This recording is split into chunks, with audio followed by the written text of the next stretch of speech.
thegreengirls.com. Very often, take a moment to listen to the sounds of the California condor.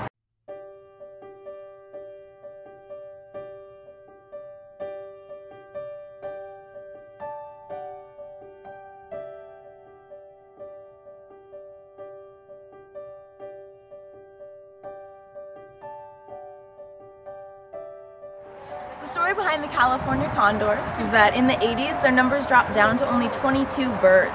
At that point the decision was made to bring the remaining birds from the wild into captivity and start a really intense breeding program. At that point there were only 9 birds that were in the wild. Right now the breeding program is doing a really great job. We have about 370 California condors.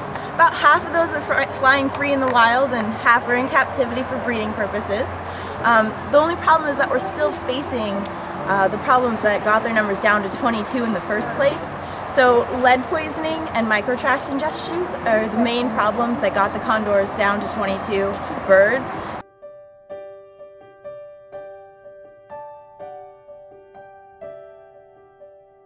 And we're still facing a lot of lead poisoning issues. If people are using lead ammunition when they go out hunting, what happens is if they leave a gut pile behind, even if they try to scoop the bullet out, lead fragments as it goes into the body. So the condors are still eating some of that lead, and they're really affected by that. And the other thing is microtrash ingestion, and all that is just small pieces of trash, maybe broken bottles. And what I saw a lot of out in the field was if people use their old china to go hunting. So you would find little fragments of old china and then ammo casings around, and for whatever reason the birds are interested in going and either playing with it, manipulating it, and then sometimes unfortunately eating it. There's a couple theories on why they might be doing that. One is that the California condor doesn't actually eat bone from the carcasses that it finds, so it needs to get calcium in another way. And one way that a lot of birds get calcium is by eating oyster shell that they find. Now if you put a little piece of oyster shell next to a piece of our fine china and you expect a California condor to know the difference, that's asking a lot of that bird. The other thing is that they don't have hands and they're incredibly curious birds. So if they see something shiny lying on the ground, they want to figure it out. They want to know what that is.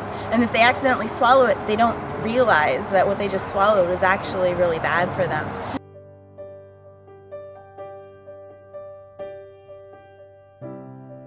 So unfortunately those problems still exist, but we are aware of what it is now, so things are heading in a more positive direction. The birds that are in the wild are still caught up to have their lead levels checked, so we do treat the birds that we know have had lead poisoning. So we're heading in a very positive direction. From 22 to 370, I think we're doing pretty well.